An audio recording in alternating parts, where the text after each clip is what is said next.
Praise the lord.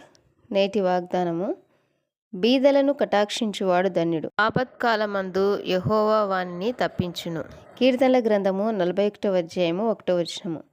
దరిద్రుని బాధించువాడు వాని సృష్టికర్తను నిందించువాడు. బీదలను కనికరించువాడు ఆయనను గణపరచువాడు. కనుక బీదలను కనికరించేవారుగా ఉండాలి. సమాజంలో బీదలైన వారు తృణీకరింపబడుతూ ఉంటారు. బీదవాడు జ్ఞానం కలవాడైనను వాని జ్ఞానము తృణీకరింపబడును. అయితే ప్రభువు సెలవిచ్చున్నాడు, ప్రతి విషయంలో బీదల పట్ల కనికరం కలిగి ఉండాలి. విందు చేయనప్పుడు కూడా బీదలను పిలవాలి. ఎందుకంటే ప్రత్యుపకారం చేయుటకు వారిది ఏమీ లేదు కనుక నీవు ధన్యుడు వగుదువు. నీతిమంతుల పునరుత్థానమందు నీవు ప్రత్యుపకారం పొందుదువు అని ప్రభు సెలవిచ్చున్నాడు. బీద విధవరాలు వేసిన కానుక 2 కాసులైనప్పటికీ అందరికంటే ఎక్కువ వేసింది అని ప్రభు అక్కడున్న వారితో అంటున్నాడు. బీదలను కనికరించువాడు యెహోవాకు అప్పించువాడు. వాని ఉపకారమునకు ఆయన ప్రత్యుపకారము చేయును. ఆమెన్.